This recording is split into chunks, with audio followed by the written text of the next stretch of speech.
Hey everybody, I'm Ubercoop. What's going on? And I just got back from watching the Doctor Strange movie, Doctor Strange 2: Multiverse of Madness.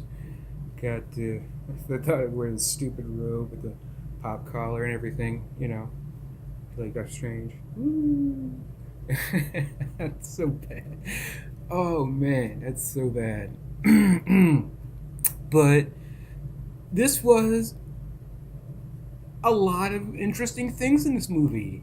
There's a lot of interesting things in this movie. Um, I, I'm trying to decide where I want to begin. Um, I don't want to give away, like, I want to give a little bit away. I want to give a little bit away. I don't want to give away a lot. I want to be realistic about it. I want to be fair, and I want to be careful. Um, I think that if you like, I'll say this, and multiple people have said this before too, like with other reviews and stuff. But if you like his style, Sam Raimi's style in his filmmaking, I believe you will enjoy this film. Um, I'll say that. I think there's definitely a lot of Raimi-isms, if you will. Just his technique about his visual style and sensibilities that you're familiar with. Um, there is there is callbacks to other movies. Um, One thing I missed. I tried looking for it and I missed it because there's a lot of action. There's a lot of action in the film. So like there's a few delicate slow parts. There's not like it's well. I think it's I was trying I'm gonna say this for later, but the way the story structure is set up is something to talk about by itself. Um, but sticking to the very beginning, like if you like his style, it's there's. Let me try to think of something I can throw away. I can just throw away that's kind of a spoiler, but it's not relevant to the story. If you remember from what was it, Spider-Man 2, I believe. It's where Doc Ock is climbing up the building, and there's that shot of the blonde. I don't remember her name, and like there's like this big zoom in, and she's just screaming. There's a slightly similar scene in this movie where it's not as um, upfront about it, but I definitely noticed it. Like there's definitely it. There's a cut to a woman's reaction, and it was kind of similar where she's in fear, but it wasn't like really over the top like in Spider-Man 2 was. If you remember that scene where she's just like ah, that's a small little scene. It's not really relevant to the story. It's just a reaction in the story. Um, but there's that. There's like those type of callbacks. Um, let's see here. Let me pull up chat on my phone so I can see if anybody's here. Hopefully, somebody can join in here because I'd like to be able to have a conversation. If you are here, go ahead and put something in chat, and then we'll talk. Just have a discussion because that's what I'm hoping to do. And let's take a look here. I'm actually pulling this up now, making sure everything's good to go. Let me pull up the web browser, and let me pull up chat on my phone so I can see if anybody's here. Hopefully, somebody can join in here because I'd like to be able to have a conversation. If you are here, go ahead and put something in Okay, chat. that's better. That's much better. We'll talk. Just have a discussion. That's what I'm hoping to do. And let's take a look here. I'm actually pulling this up now, making sure everything's good to go. Let me pull up the web browser. Alright, so let me mute this because it's getting some echo. Alright, so I just want to make sure that the stream was going live and people are out there. If anybody's out there, join the chat. Come on in. Come on in. If you can see it with the thumbnail, come on in. Yeah. It is. We're talking Doctor Strange, seeing what's going on. It was a interesting movie. Definitely recommend it for theater viewing. Don't now, and I'll say that because I don't necessarily, I myself, I don't mind watching pirating movies, but every once in a while I will go to see an actual Marvel film if it's well. In having Raimi direct this film and the cast who's in it and just the way it's set up, I thought it was worth the money, so I went and seen it. Now, what else do you want to like? As I was saying, when it comes to Raimi's style, you are familiar with it. Like if you know his movies, like Dark Man or just Evil Dead or Spider Man or just his style, um, it's very pronounced. It's definitely noticeable, right? So I would definitely like to say that it's worth that. Um, I think it's good, man. He's definitely he knows what he's doing. He knows though how to make you into it.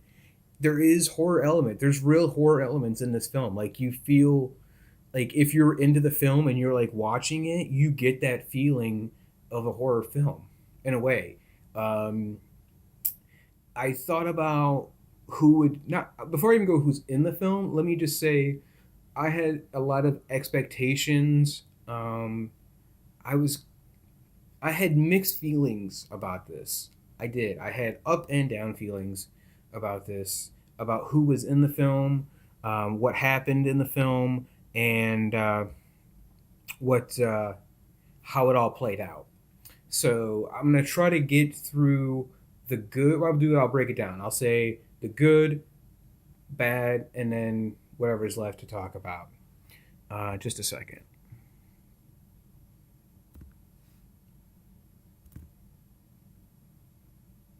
Okay.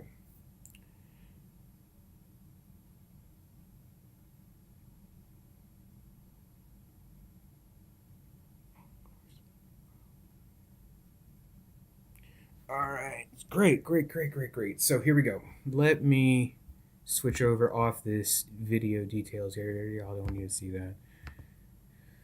All right. So let me give you a background here for the Doctor Strange and the various visuals. And I'll use this as a reference point. So like on different points of the movie on where they end up.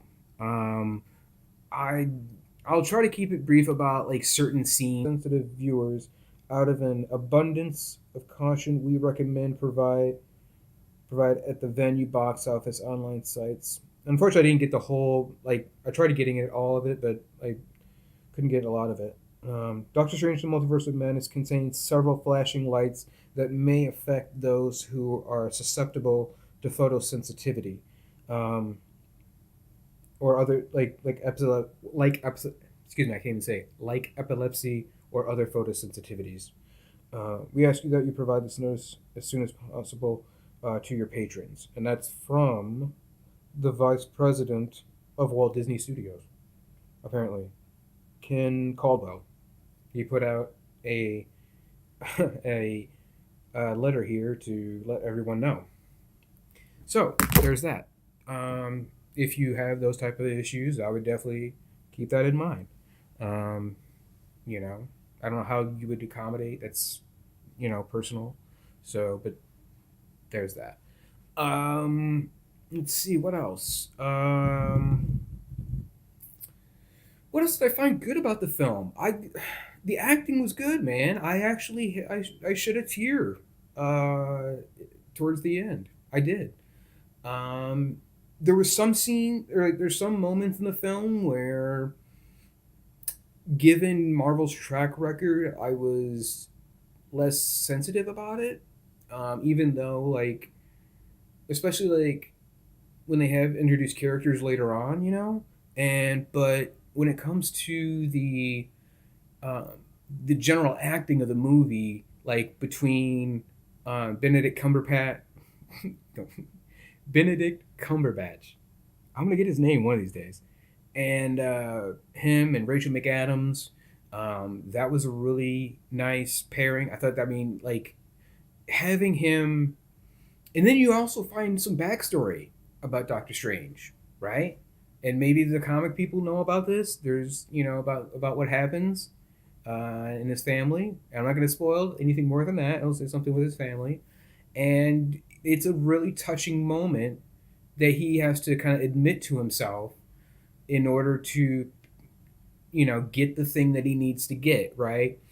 It's about kind of like facing your own demons and that type of thing. And that's really, a lot of the movie is really about that, is facing a lot of your own demons. Um, I would say that's a good theme of the movie itself, is that is seeing the darker side of yourself, and how you cope with that, right?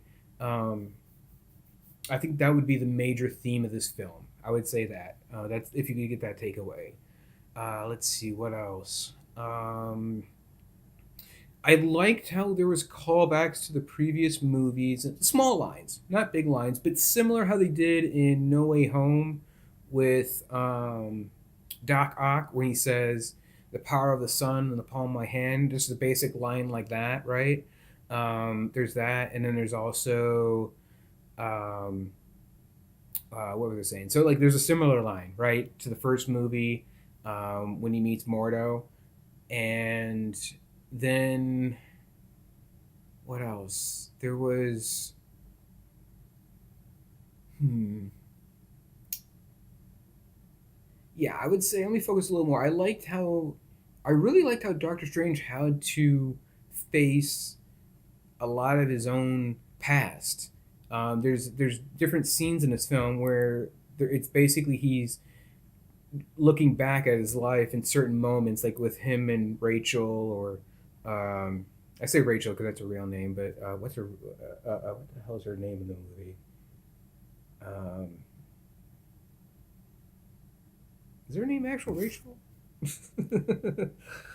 No, what's her name? I literally just, if you've seen my channel before, you'll know that I am horrible with names. So let's see. Let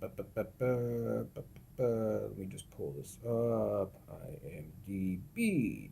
Doctor Strange in the Multiverse of Madness.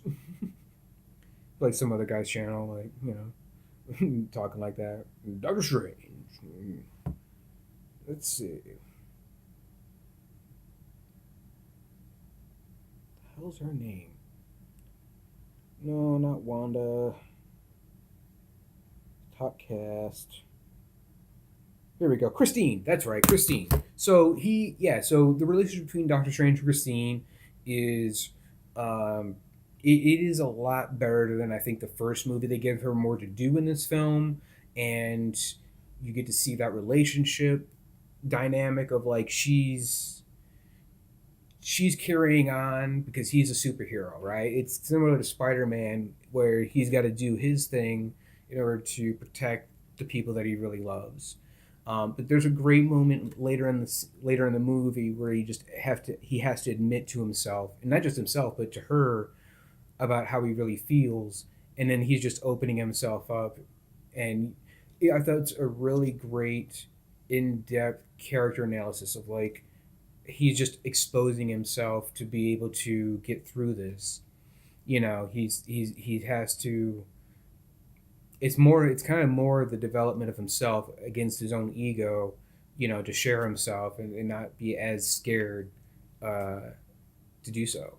So there's that, and then there's let's see what else. There's her relationship with him, where in the MCU, now you see that in the trailers, you see there's the wedding, right? So there's that, and he has to deal with that. This is the beginning of the film, and I'm not going to give much more later on than that, but that's kind of the basic premise. That is a spoiler. That is a spoiler.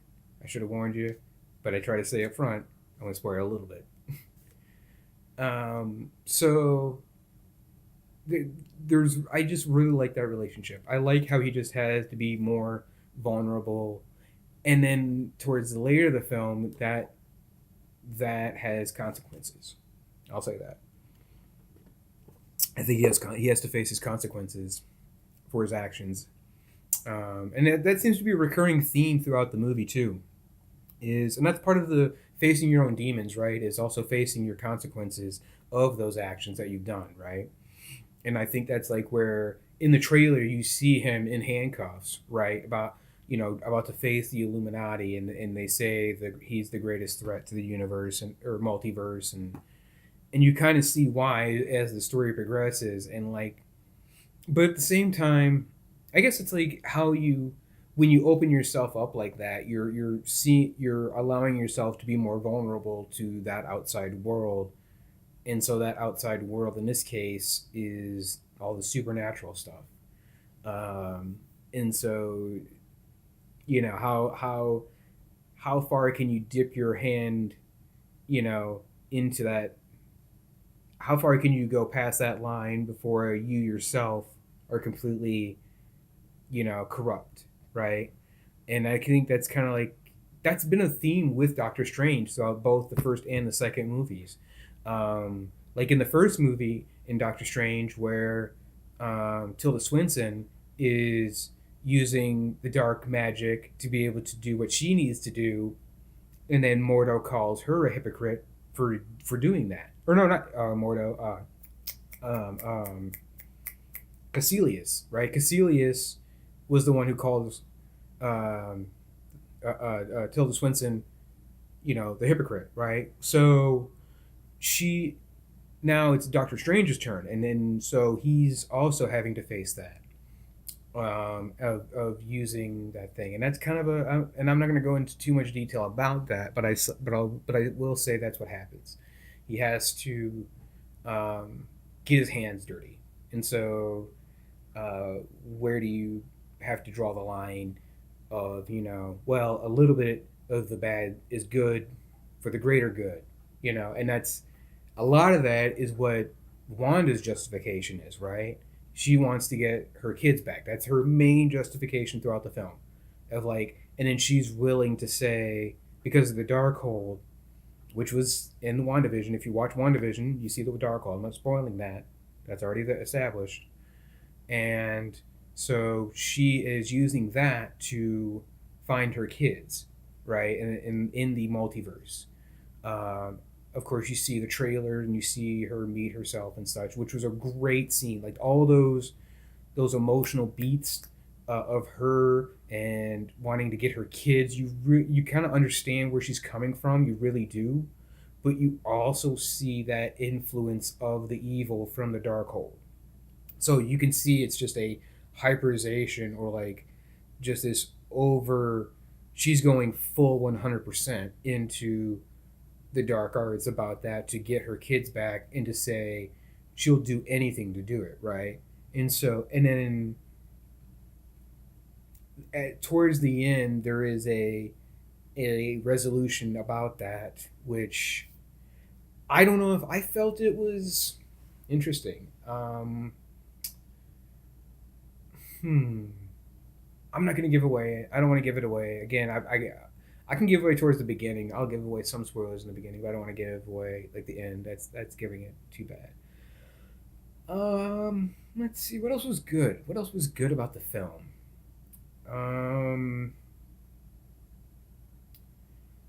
I liked seeing some characters. I liked seeing some characters. I liked seeing Peggy Carter as Captain Carter. I liked seeing Professor, and which again it's in the trailers, so that's established. There's other characters that appear that I liked, and I had a question about that. If you happen to see this, is that the same actor from the TV show? And I'm not going to say specifically, but once you see it, I have to ask: is that the same character from the TV show? Yeah, and I would have to look it up again, but I think it was. I think that was the same guy from the TV show, and that was really interesting. Not many. I heard like maybe one or two people in the very far back of the audience kind of gasp a little bit, like, "Wait a minute, was that saying the same thing I am? Like, was that what's his name from the TV show, or not?" right?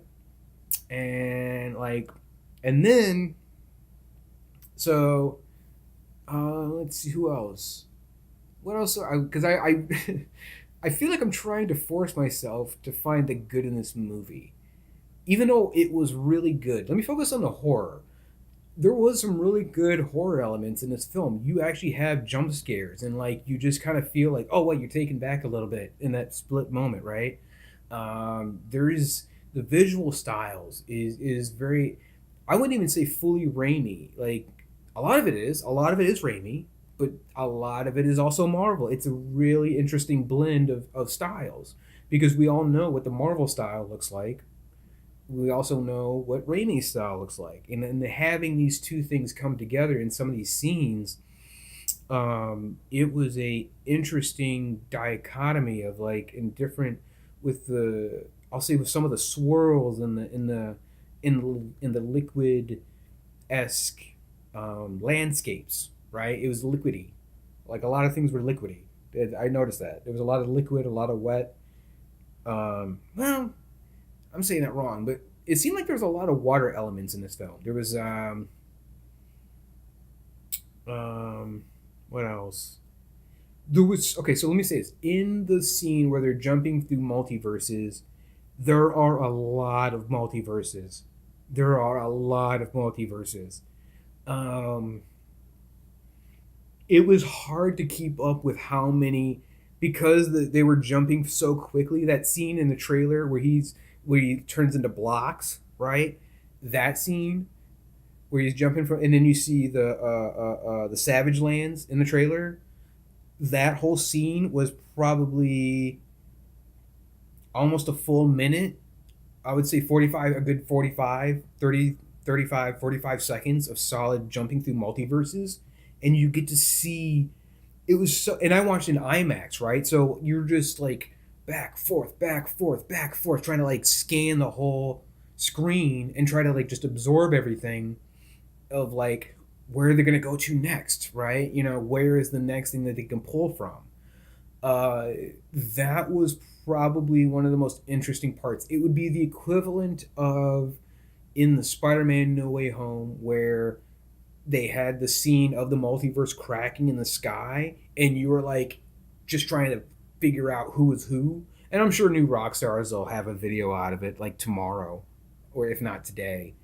You know how they shout outs. So yeah, that's the there's a lot of that, man. I really like the I'll say this. I liked the special effects later in the film, but I liked better the practical effects. Raimi relied more on a lot of the practical effects later on in the film than early in the film, and you can totally see a difference of the styles and just frankly the quality. So let me take that moment, and then I'm going to transition into what I didn't like about the film. Now, what I didn't like about the film, I will continue to start with the visuals.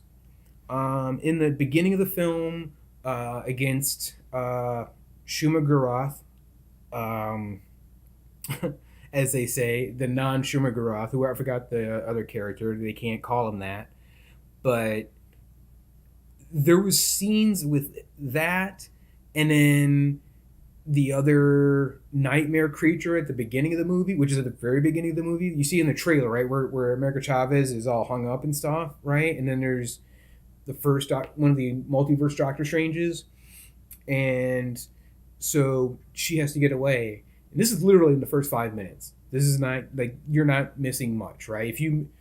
I almost missed it myself. I was almost late to the show. I forgot I was trying to get through the line and like it was pretty packed. Okay.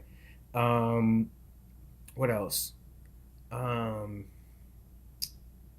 So the visuals in the very first, like I would say the first half hour, maybe hour. A lot of those scenes, it just felt really green screeny. Like there was a clear defining line between the actor and all the CGI background behind them, behind them. It was very clear. Like I mean, like And I guess I don't know. Maybe that was a readjustment because a lot of people complain about the blurriness that Marvel relies on in those CGI scenes. They use a lot of blurriness to fill in the gaps, and your brain really does the own filling in the gaps, right? I mean, if you pause like in game in certain scenes, you can't tell what's actually happening in those frames. But if you play them together, your mind fills in those blanks, right? So in this film, it's a little bit different where you see that, you get to see those. It's really stand out. Like it really kind of took me out of it for the first 20 minutes or so. You're watching these things happen, and you're like, eh. And then like midway into the film, it gets a little better. Like it's a lot more blended, and then after that, probably after midway, that's when a lot of more practical effects come into play, which is a lot of Raimi's style, which is really cool. And then towards the end of the film, so like it was a mix of both. I really enjoyed both, but like I felt like I don't know if it's the studio or whoever the art department is hiring for the CGI. I just thought that first part, and maybe it was the rest of it felt like, but maybe I just didn't notice it later on, but I definitely noticed it in the beginning of the film. Um, let's see. Oh, I didn't talk about in the what I did like about the film. One other thing I did like, and I didn't mention the soundtrack with Danny Elfman. There's a particular scene where the soundtrack is really highlighted, and it really like you can't have the scene without having the music to go with it. They really incorporate that into the film, and I really enjoyed that. There was a scene where Doctor Strange is fighting, and then the music itself is like a part of the battle. I thought that was really cool. That was one of the things I forgot to talk about that I like about the film. Um, what else I didn't like about the film? Let's see. The movie itself, it felt choppy. There were certain scenes where it felt like this could have been easily a three, like I would say 3.5. Like I can see the full runtime, like all the unedited footage, probably like 4 hours, but like them cutting it down and like redoing all the reshoots that they did for months. This is why I said at the beginning, like towards earlier, where I thought they did a great job with the pacing considering all of those cuts. Okay, so like, um, I'm trying to think of a particular moment. Hmm. Okay, here's a prime example. Okay, so in the scene where they're in the Illuminati chamber, okay, and there's like all that big row. When Wanda gets there, there's a Doctor Strange is talking to both Mordo and Professor X, and then he's only talking to Mordo. You don't see Professor X leave, and I got confused for a minute. Maybe I missed that, but it seemed like there was a hard cut there where he just isn't in the scene anymore. So like I was asking myself like, wait, where did Professor X just go? Like he was trusting, or like he was in the room a minute ago, and then he's not, right?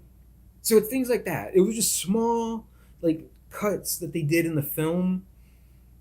One thing I did really enjoy, and I also mentioned though, is the transitions. The transitions between scenes were really unique. I love those. I love the transitions. There's one specifically with Wong, which reminded me a lot. I think Raimi did the same transition in Spider-Man 2. When was that? It's like this slow dissolve to like the main head of the actor, and then like the background changes. Like it's yeah, it was really cool. I really like that. Um, when he meets Mordo, there's another great transition scene. When he finds out what happens just before the moment between where he meets Mordo and the Illuminati. Again, that's not a huge spoiler. It was in the trailer. You get to see he meets Mordo, and then it's not that hard to figure out. But yeah, there again. There's a lot of style in this movie, and I was trying to follow the story to see if there would be a lot of breaks in that story that they were trying to cover with the style. I don't think so. I don't think there's, again, considering that there was so many reshoots and how much time they had on the movie and who you thought was going to be in it, who's not going to be, who is in it. Um, yeah, I liked it. I really liked it in terms of the style of the film, the writing of the film, and like the actual what the events, how they played out. Hmm, I did like those as well. Overall, I did like that. And most of the things I don't like are really nitpicks. Most of the things I don't like are nitpicks. Um, Let me think of something else. Yeah, the hard cuts were some of the transitions were great, but the cuts were bad. Like there was just weird moments in the film. You're like, what happened to this moment? Like, was he just? There's another scene where Doctor Strange gets hit, and then it cuts away to I think America Chavez and Wong, and then you ask, wait a minute, where did Doctor Strange go? Because it was like a few minutes of them just fighting, and you're asking yourself, where is he? And then I literally asked myself that, and like 2 seconds later, that's when it cuts to Doctor Strange, and he's kind of like half knocked out, and he wakes up, and then he gets back into the fight. So it was things like that, little things like that. I thought that they could just change, like switch around, or they could do something with where it just I don't know. It was a little glitchy. Glitchy is the word I would use. It felt a little glitchy in certain parts. Um, let's see, what else did not like about the film. Um, Not many things. Not many things. Um, I didn't like how Doctor Strange didn't really his motivation was good where he's trying to save America Chavez. That's established in the trailers and the story, what people know. So he's trying to save America Chavez, and he kind of takes a back seat sometimes. Like, I was trying to think what his arc was. Like, and when I had a previous video, I was asking myself, what would be Doctor Strange's arc? I know what America Chavez's arc is, where she's trying to get away from Wanda. Wanda's arc is she's trying to get her kids using America Chavez. I know what Wong's purpose is. He's the Sorcerer Supreme for the time. Um, so and I was curious before I watched the film. I didn't know what his arc was going to be, and I still don't. I still don't know what his arc was. I know he learned a kind of a life lesson where I was talking about how you had to face your own demons and yourself. There's that, but I guess you would have to just qualify that as his arc was just more of an emotional arc of him being more vulnerable. Um, but at the same time, at the end of the movie, that doesn't really pay out because he has consequences. So I asked myself, what was the value of having him in the film other than just him having his own movie? You know, um, it felt like this movie was set up for Wanda and her arc. It felt like it was set up for America Chavez and her arc. It felt like there was a setup for the multiverse and all the new characters. And then, like, Doctor Strange's arc is like feeling more vulnerable, but at the end of the film, he has to deal with the consequences of those vulnerabilities. So, was there? What was the good? What was the net positive of him that he grew? You see what I'm saying? That's what it didn't feel like. It felt like that. See if anybody's in chat, man. Let me see what's going on in here.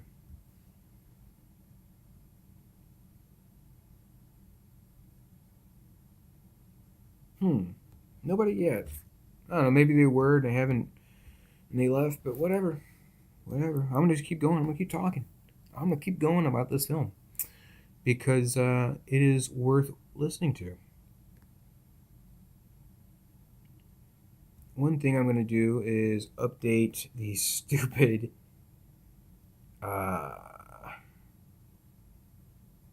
thumbnail on here because it's not updating, and that's probably why nobody's joining.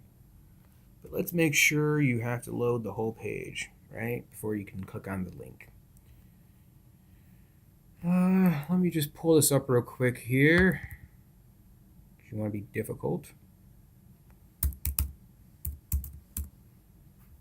I apologize for getting this in the way, but I want to make sure it's done so people, when they can actually see the stream, they can see what's going on here. Because right now the thumbnail is just crap. It looks like it's the detail of the video from when I first started, and of course they don't update it like they want to.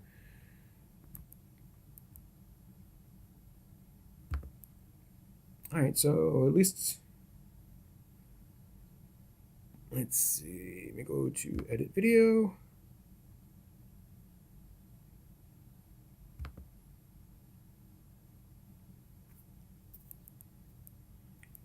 I'll just add a thumbnail real quick.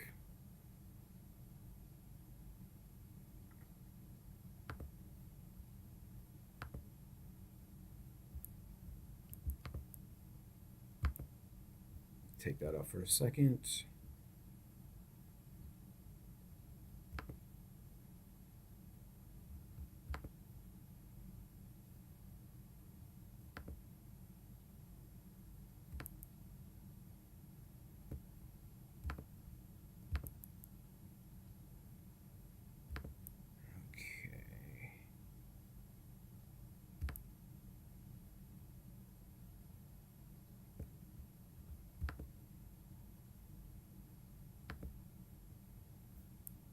I had a smaller thumbnail version here.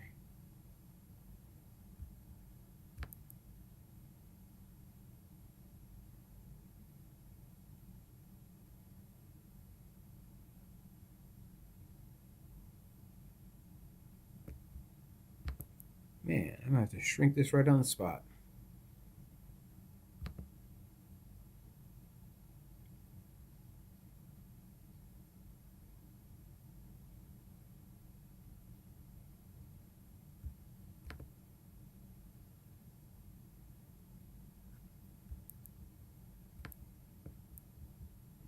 Okay.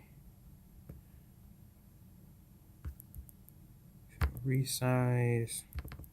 We'll say we get 4.8. So let's say 60% reduction. And let me try saving that. Save as PNG. Thumbnail.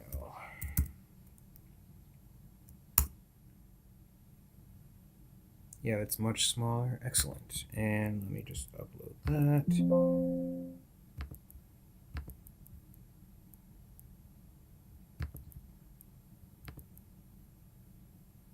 There we go. That's much better.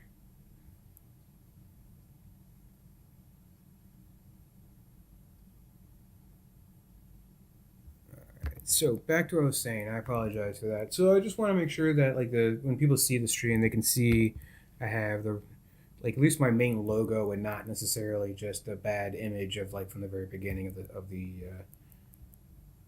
the show, of just the details of the video itself before starting the live stream.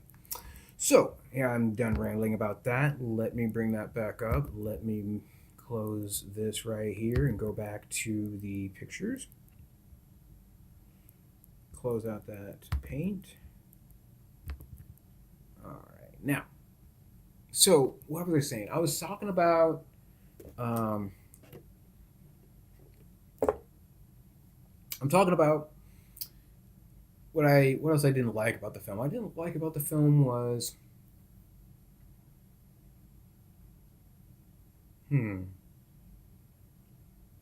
I don't like how they're setting up the X-Men. I'm going to put that out there. I don't like how they're setting up the X-Men. because in this film, there is when Wanda rolls through, she rolls through. She rolls through the Illuminati. And there are characters that I do like, and there's characters that I don't like who are on the Illuminati. And as I was saying toward the beginning of this video, I have come to a point where I feel desensitized. It sucks that I'm debating if I want to talk, if I should just want to blurt it out because it's a big spoiler. I mean, I pretty much gave some of it away. I'll say the hardest I'll say is she rolls through the Illuminati. That's what I'll go with. And so it's how she does it, right? Or it's like, and I feel I have mixed reviews about that because, again, there's characters I like and don't. I actually was glad about some characters getting killed.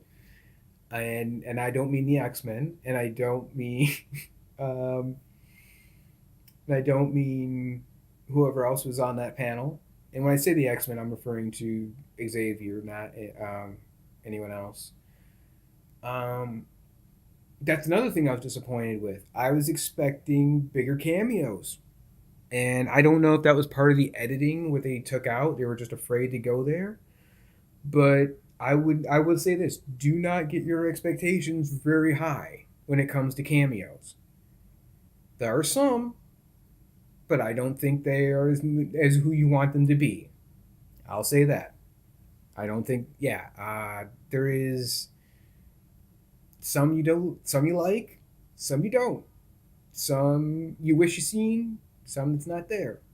So I'm putting that out there. And I'm saying right now. What else? And I think that what I'm picturing in my head is that one scene where at the Illuminati headquarters, right? And how Wanda goes through that. And we see that in the trailer. She rolls through. I wish I really want to say it. I really want to say it. Should I say it? All right, I will say this. The following is a spoiler. If you don't want to hear it, mute it, and I'll do a hand gesture to let you know when it's time to unmute. Okay? So, 3, 2, 1. Professor X, Black Bolt, Captain Marvel, I think it's Rambo, and Captain Carter, and John Krasinski as Fantastic Four, Reed Richards. That's right, John Krasinski is Reed Richards. Spoiler, here it comes. Okay, now that being said, and I haven't put my hand up yet. No hand. And he has. I was glad at what they did because I personally don't like John Krasinski. I just don't think he has the acting ability to pull it off. I see how people, how he looks like a character because he has a beard and they did his hair, and he did they basically took the image that was on Twitter and they turned that into the character. He is you see very little about his superpower, about him stretching, okay? And then when he goes to defend against Wanda, I'm just going to say spaghetti. She turns him into spaghetti and kills him. I thought that was such a unique way for them to do that. And I felt so glad. And I literally was the only one in the theater. I was like, ugh! I was like, yes! Because I just don't... And it's not like he's a bad actor. I'm sure he's a nice guy and everything. But he put such a stain for me on The Office with his character's Jim that it really ruined the rest of his career that I want to like him in, okay? Like, it felt. I did not like him as Jim in The Office, and I can see how people who are younger than I am, who grew up in their 20s and teens, and that's their show, and they get to watch it. I totally get. I totally get that's his guy, and that's who the media set him up as. But, but I just don't think he is the best candidate for Reed Richards. I'm sorry. I just think there's somebody else who could be better at this role and to be taken more seriously. Um, but Wanda kills him, kills Professor X, kills Black Bolt, kills Captain Carter, and Monica Rambeau. The entire Illuminati, she just runs through, as I said. She runs through it, okay? So, that being said, I'm going to stop going to do spoilers now. Okay, you can unmute. Unmute. All right. So, now that we're done with the muting, there's these characters that I had mixed feelings about. Some I liked, such as Professor X. Professor X. I liked him in the movie. I didn't like how they're going to incorporate the X-Men, because I noticed at the end of the film in the credits, the theme that they used for Professor X was the X-Men 97 theme. It's in the title. It says X-Men 97 theme. So that's the character from that show. Meaning, if they're going to continue with that continuity, he is going to be he may not be in the X-Men 97 TV show. And it doesn't surprise me because, let's be honest, this is Marvel we're talking about. This is Disney, so it's not surprising. This is the storyline that they're going to go with. And this is why I did not want to watch that show. I'm not going to watch that show. The X-Men that I know from the 90s stays in the 90s. Just like Spider-Man the Animated Series and Batman the Animated Series. That was a specific time with a specific era, and what they're doing now, I can see where they're going with this. And it's not that I totally get it. Patrick Stewart's old. Time to, I get it. I've seen him on Picard. And here's the thing. I have no doubt what they're going to do is they're going to pull a He-Man. They're going to do what He-Man did, because they've already killed off, supposedly what they did. I didn't watch He-Man, but I heard they killed him off in the first episode. So they're doing the same thing now to Professor X. That's a spoiler. That's right. I'm putting that out there. Even though I gave you the warning ahead of time, and I said I waved to unmute it, I'm letting you know on that one. Because I think that it is a waste for them to do that. If you're going to kill off Professor X, wait until the show is there. Give him a season. Make it a season finale. You know what I'm saying? Slow transition that shit. Give me a little lube before you go in, okay? I like to dress pretty before I go out on a date. So, that being said, I don't like that. I didn't like how they're going to do that, and I feel that's what they're going to go with. There is that scene where Professor X, and I don't think he's going to be in the X-Men films. So, there's that. I think that, or in the X-Men moving forward. And that's really sad, because that means there's a lot of storylines that you're not going to see. And I think that's a waste. The fact that Marvel cannot, under their own brand, make a straight from comic characterization without, quote, subverting expectations or trying to do their own brand of it and then call it that, it's like it is. I just wish they were more faithful. They were more faithful to the thing that got them there. You know, I mean, there's a lot of it there. I mean, the whole universe is based on the comics. I get it, but there are certain things that touchstones that you have to get right. I just think there's touchstones that you just have to get right. Okay. Spider-Man's eyes was a huge one. When they finally got him to do the eye gestures and everything, that was a huge touchstone of getting the character correct. Okay.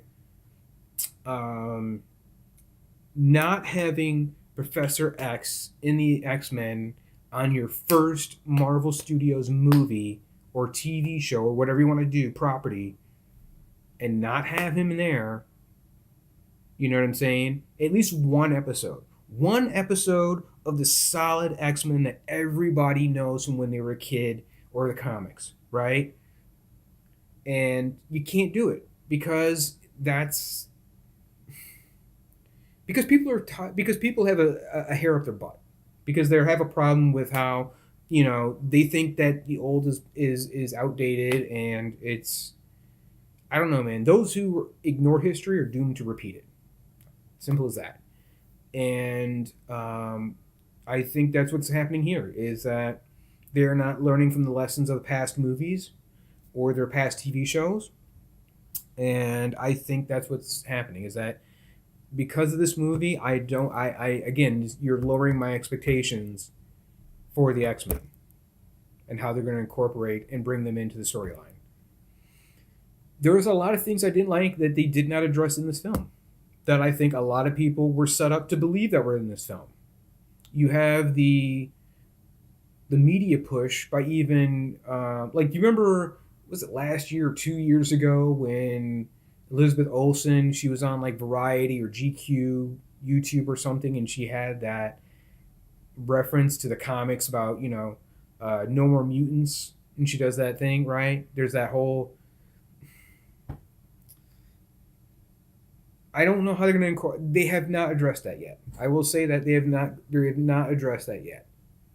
And it's again, you're talking about something that you would think should be in the movie, but it's part of their subverting expectations. Okay? It's, at some point, you're not subverting expectations when the subverting of expectations is expected. If I'm expecting you to, quote, subvert expectations, that's not subverting my expectations. You know what I'm saying? If I expect you to do this one particular thing because you want to make it your own thing and differentiate between what came before, then it's not the same, man. It's just not. It's not the same. So I was disappointed, man. It just felt like, again, Marvel playing it safe in some situations. And I'm talking about the story structure, not the style of the film. Raimi has the style down great. You know his style, you know how the film is made. I'm talking about the structure of these Marvel films that they keep coming out with.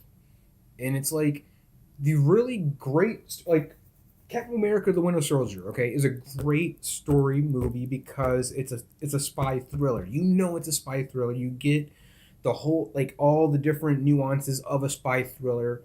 The espionage part, the secrecy, the spies, everything about it, right? The action. So you've got all these things, and you know that. And then, but this one is like, it's not that.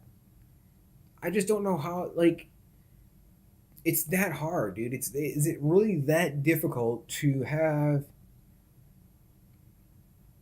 this story? I almost forgot what I was talking about. I got into lost in a rant. But my point is that I'm trying to get to is they play it safe so much. I was actually surprised at how stylistic this was for Doctor Strange. They took a big, like, I would consider this a big leap for them even though it shouldn't be. You see what I'm saying? Like, they should be having these grandiose movies, and I feel they touch on it very rarely. It's like Guardians, the first and second Guardians, they went out there with it. Okay, that's James Gunn. You've got Winter Soldier. You went out there with a themed movie specifically as a spy thriller. You get what I'm saying? You're committing to that thing, that style. Raimi has that style down, but the story is it is it's good in some situations. Like, it's, how can I put this? The story is good for the movie. It's not so great for the universe building. Like, at the very end, you get the universe building and where it goes. But again, as I said at the beginning, it's about consequences. So there is consequences, but I guess it's just, there's something about how they write these films where they make subtle jabs, and they make particular stances, or like, because they know stupid people will fall for it, you know? And that's baiting. You know what I'm saying? You're baiting someone to take something. And I guess that's the part I don't like. I didn't like that. Like, I don't care where America Chavez comes from. I don't. I mean, like, I respect that she wants to get back to her family. Spoiler, but that's not really that much of a stretch. I just think that, like, I didn't even have a problem with it at all. I didn't. I'm now that I'm thinking back at it, and I'm being my honest opinion. I don't have an opinion. I don't have a problem with her backstory. What I do have a problem with is, you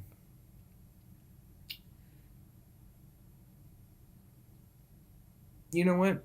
No, I'm gonna redeem myself, and I'm gonna say no. I'm gonna let that go. I'm gonna say it right here on camera. And I'm gonna let that go because I am better than that. I'm not gonna dive into that. I'm not going to subject myself to that. I think it's a wasteful opinion, and I don't want to go there. But I will say I actually felt for the character, and I liked her. I really did. Um,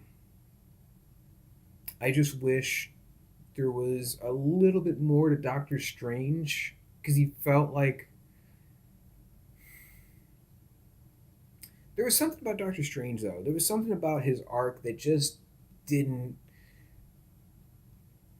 Maybe, yeah. If I had some like feedback and someone to say what was up, I could, maybe that'd be different. But like, I just was having a hard time with his arc, and like, other than the only thing I did recognize, and maybe I'm just overlooking it, but like, or maybe I'm just like ignoring the obvious. But maybe his only arc in the film is just being more vulnerable. Maybe that's what it was, of like opening himself up. And again, that's Marvel taking a stand and like showing. And I guess it's just, I guess what really has been bugging me is,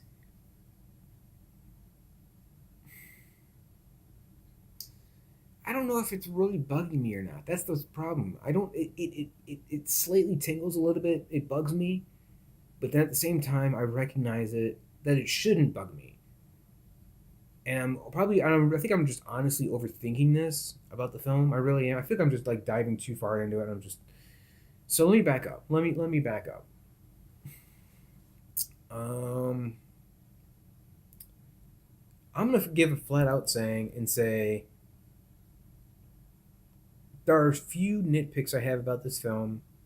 Mostly the CGI at the beginning. Um, some of the story structure parts and the editing, it seemed kind of choppy. Um,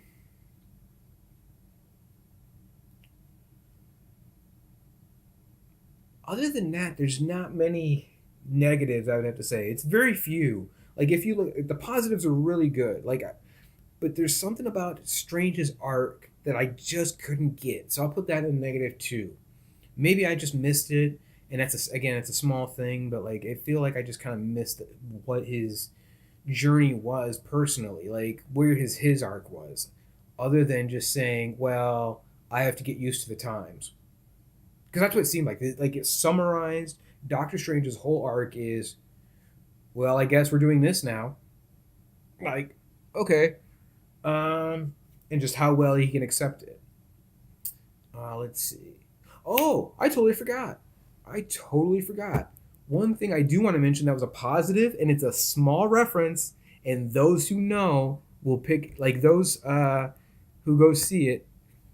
I hope you pick it up. There is a Sliders reference. There is a if you watch the TV show Sliders, which is based in the multiverse and in traversing the multiverse, there's a specific scene. It's a small spoiler, so it's not relevant to the story. It's a small spoiler and a very great reference. When Doctor Strange and America Chavez jump to one of the new universes, they're at a crosswalk, and at the crosswalk, you see the streetlights, okay? And they're a different style of streetlights. They're not like our streetlights that you would see. It's a different universe and how the style is different, right? And I love that. I love how each universe has its own style. Back to the streetlights. The streetlight. I lost my train of thought. The streetlights are reversed. Okay, so the green light is for stop, and the red light is to go. That is a specific reference, I believe, to the TV show Sliders, because in the first episode, which was a two-parter, the first world that Quinn goes to, he has to learn that in a different universe, things can be different. You know what I'm saying? It's like you can see a person and they can be a completely different person. Like you see me and it would be a completely different person. You know, maybe I'm more charismatic and super rich or whatever, right? Which I'm not. But but you could be, right? So in this multiverse, I just thought that was a great Easter egg or a great nod that's going to be overlooked. I wonder if even new rock stars will pick this up. I think they will. I think they will if they see this video or they see someone else. Someone else will mention it. You know, some of the Sliders fans will bring it up. Oh, that was a thing from the Sliders. You know, doing the Leo thing, right? Oh, that was a thing with the thing. So yeah, I love that. I love that reference in the film. It was just a small little nugget of the multiverse and where that started, because Sliders was one of the first shows to deal with the multiverse. I can't think of any other show previously that, or even many movies dealing with the multiverse. So Sliders was really it.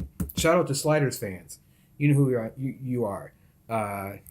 So yeah, I think that was a great reference, and I wanted to throw that out there. So if you see this video, check out Sliders. I would totally recommend it. If you like multiverse and like what if storylines, watch Sliders. It was made in the 90s, 95. Now, a lot of people say it got bad in later seasons. I will make a video one day defending the entire series of Sliders, and people will hate me for it, but I will win. Because I love the Sliders TV show. Now, all the way through 5 seasons, nothing more. Anyway, so that's what I have to say about that. Is there anything else I want to talk about Doctor Strange? Bruce Campbell. Bruce Campbell. Bruce Campbell.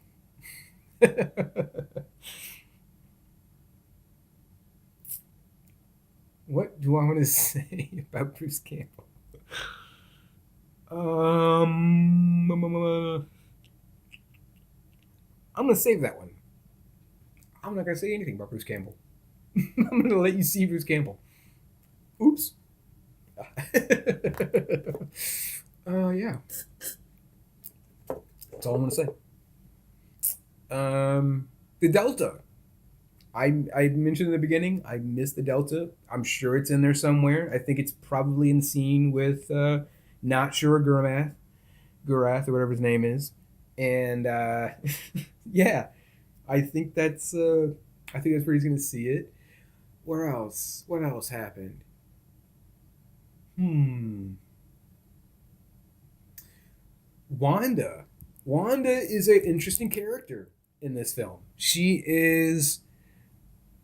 does go full villain. She is, and you kind of see her motivations because you see if you've seen WandaVision, you know where she's coming from.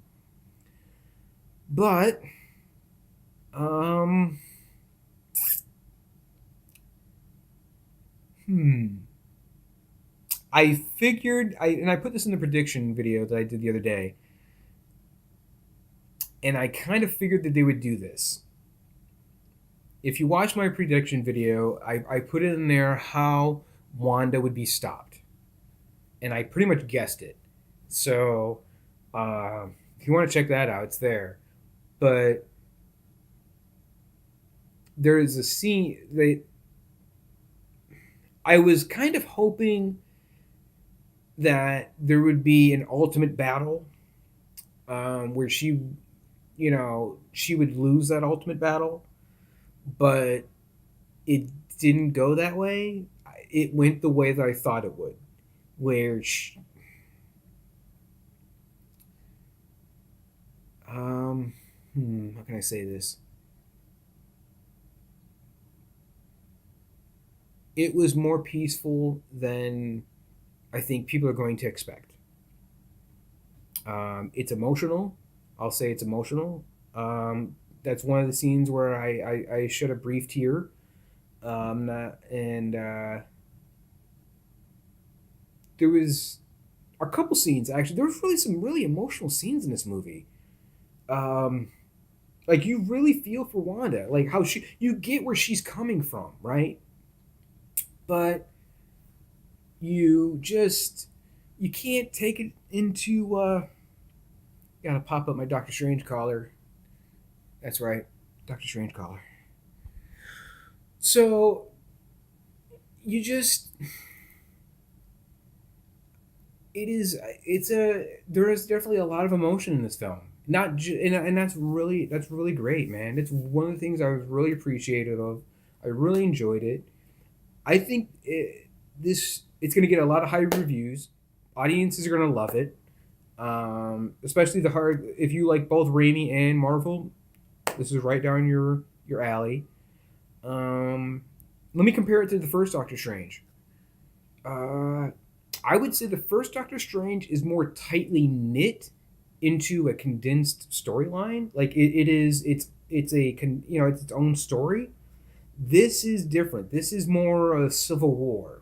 Like having a lot of new people and pushing the story forward with conflict. That's what this was. It felt like more of a power struggle than anything. Like who's more powerful than who? Like there's a lot of that going on in this film. Like, oh, well, if Wanda's more powerful than this person, or this person's more powerful than this person, and that, and then it gets a lot of that questions, right? Then you start asking yourself, well, who's the strongest in the MCU now? And like, well, you know what I'm saying? Like, it just there's things like that. Like, so I don't know. There's a lot of things that Marvel, like later directors, are going to have to answer for. And now this makes me wonder who is going to direct the next Doctor Strange, because where they leave him off in is questionable. You don't know how Doctor Strange is going to end up later on in the series of films or TV shows. It is left murky, is the word I'm looking for. He's kind of murky. Because it's about consequences of him opening himself up and being vulnerable. How that's going to play out later in the films, that's an interesting question. I wonder if In the third movie, Doctor Strange is going to be a bad guy. I wonder about that. I wonder if they're going to pay him as a bad guy, or at least maybe not in Doctor Strange, but maybe another movie. I don't know. So is he now, is he now a villainous character? I think it's still up. I think that ball is still up in the air. It is kind of leaning one way right now, but I do think that I wonder where they're going with this. Where's the logic in having him uh, go this route? Because then it makes me wonder: is he even going to be the Sorcerer Supreme by the third movie? And so now we're having a recurring theme that Marvel loves to do, where they do not give what they're doing to Doctor Strange is what they did to Thor. Okay, what they did with Thor is they pushed him from having his rightful place in Asgard as the king until the very third movie, and then that's when they destroy the ship. Okay, so technically he's the king for like 5 minutes, and then Endgame. Okay, or Infinity War. Doctor Strange, I feel they're doing the exact same thing. Is he is technically by the third movie he's going to be technically the Sorcerer Supreme, but then he may lose it, or something's going to happen where it's not going to be permanent. Like he's technically going to get it, and then like they're going to throw it away because they have to subvert expectations. Um, and it's not like sometimes expectations are good. Sometimes having a home cooked meal is good. You know what I'm saying? Sometimes you need the meat and potatoes to go with the fast food. You know what I'm saying? Like I get that fast food, sugary sweets, and all the fanfare that people want in the film. I totally get that. Having having characters show up in the film and having all the crossovers are important. The sugar is good, right? But sometimes you need the meat and potatoes. Sometimes you need the thing that brought you there. And I feel that they're wasting Doctor Strange as a character. Even going back to the first movie, Tilda Swinton says, "Wait, was it the no? Was it Endgame, right? Where she says he's supposed to be the best of us, right? Where's that line? Do you remember anybody remember that? Where she says he was supposed to be the best of us? Why would he give away? You know what I'm saying? He must have gave away of the stone for a reason." And they talk about that in the film, and I'm gonna bring that up. I'm not gonna say what they say, but they do bring it up. So there's just certain things, man, that they just count. Again, Marvel loves to contradict themselves in the later movies compared to in the first ones. I don't know if it's trying to be funny through self-referential treatment, or if it's just a gag to how much can we get away with making fun of this character, or they're wasting his character. If you look at Doctor Strange in No Way Home, he doesn't ask Peter like all of those questions ahead of time. He just rushes into the spell. His actions since Endgame have not been the best choices. Okay, I'm just saying they could have been a lot better, and I think they're really undervaluating the Doctor Strange character because they don't know what to do with him. I honestly don't. Just the same way they didn't know what to do with Thor at first. Or the Hulk is another example. These ultimate major characters. I would even say the same thing for Captain Marvel. They don't know where to put Captain Marvel because they're so OP, right? You can't. I mean, if you're talking about characters that bend reality and are basically are full gods and are mortal and they can't die, then there's no stakes, right? So it's hard to feel bad when something bad technically happens. They skin their knee or something. Like, they're not going to die because they're going to be in the big finale movie, whatever that might be, Secret Wars or whatever. So there's that takes away a lot of the stakes, And I feel that that's what they're doing with Doctor Strange. They don't know. I don't feel like they know a lot what they're doing with him, so they're just trying to make him seem more comfortable about people who are different than him. You know what I'm saying? Like they don't understand that type of character, so they're writing the character as what they want him to be, not who he is. Does that make sense? So like that's what I think they're doing, and it's like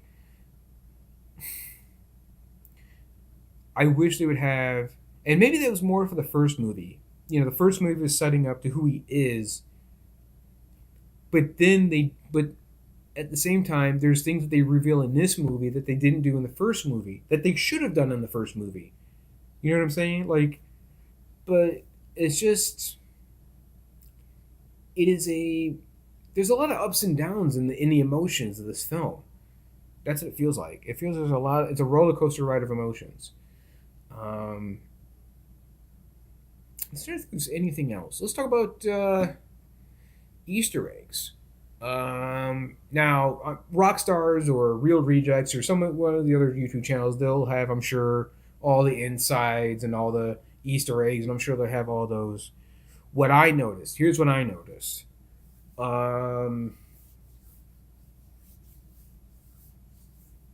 I noticed Professor X. Okay, so spoiler territory again. Spoiler. Put my hand up. Spoiler. And 3, 2, 1.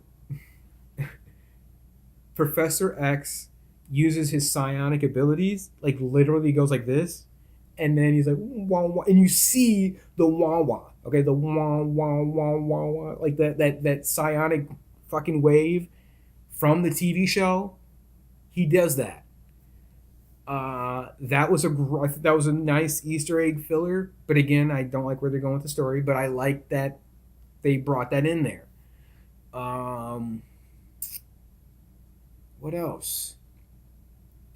Oh, what was that thing from the first movie where Caecilius is like, "You don't know how to use that, do you?" And he's like, no." You know, that was reused in this film, and Rachel McAdams knows how to use it. There's that. So, again, spoiler territory, just so you know. What else? Easter eggs. What stuff that I noticed? I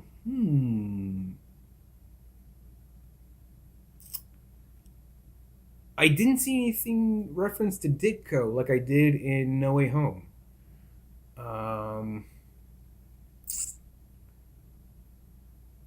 Let's see. I think the problem was the pacing was so quick, it was hard to pick up on those things. Um, the multiverse was probably the biggest Easter eggs because they're in that, like I said, that 45 seconds of multiverse jumping.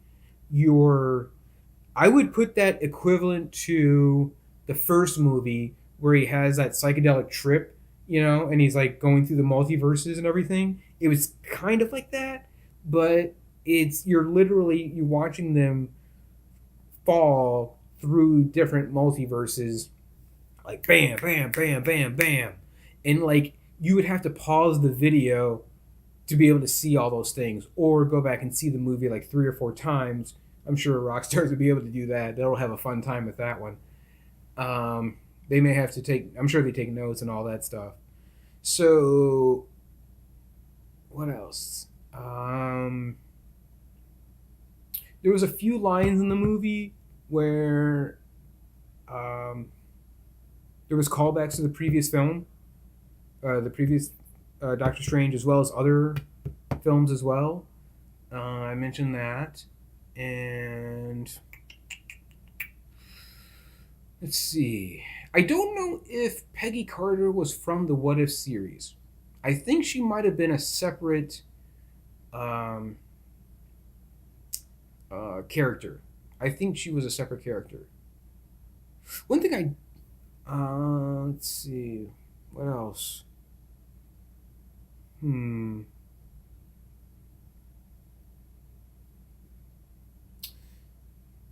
robots the robots that you see, I guess they are Ultron, but not the Ultron. They call themselves Ultron. I noticed that. So, all right, that's the last spoiler bit. I'm gonna wave again. Okay, so end of spoilers. And how do I want to end this? Just like this. Click. No. Hmm. I'll end it by giving a rating. I'll say. I'm gonna give different ratings. I'm gonna give it a few different ratings. As a Marvel movie,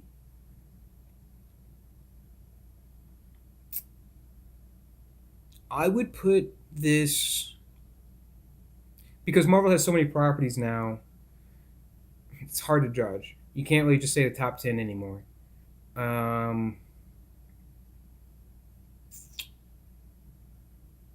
I would, if you had to go top 10 out of like 30 properties that they have right now, top 10, I would put it around number 8. Top 10 Marvel movies. Top 10. So that's what I would put it at.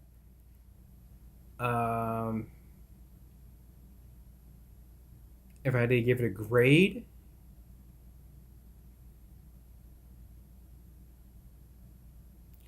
either a B minus, which is what I think Marvel aims for that. I really do. I think they aim for B minuses. There's a lot of B minus movies that they have. Like they're good, but they're just missing some stuff. You know what I'm saying? Like, no, I'll tell you what. No, I'm gonna bump this up. I'll say this is a B plus movie, like a 7.8, 7.9. No, well, probably higher than that because, well, if it's B plus, it would have to be in the 80s. So I'll say like an 88 out of 100. I would put this probably around there. Maybe no. I even have to go high because the more I'm thinking about it, the more I'm remembering all the stuff that happened. So style wise, let me try this. Style wise, Raimi style, a 9. Style wise, a 9. Storyline, a 7. With the soundtrack was great. I'll give that an 8.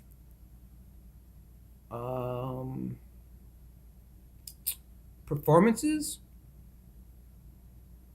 9, 9.5. 9 great performances by all the actors. Visuals, a 5. That first half of the movie with the CGI really knocked it down for me. I'll even be generous and say a 6.5. Like the second half of Raimi's style and his edit, like his style of filmmaking, saved a lot of this movie from the first half at CGI. I'll say 7. I'll say 7 for total special effects, and that includes both CGI and practical. So 7. Combined, I would put this, about an 88 out of 100. So like a B plus. That's where I put this as my final review for Doctor Strange. Is there anything less I want to talk about? I think that's pretty much it. I think that's pretty much, I covered almost damn near everything in the film. I really want to know if there's anything else. No. Now I'm gonna call here. I'm gonna say that's it. Stick around. Well, end credits. Let me go to the end credits. I totally forgot about end credits. Are the end credits worth it?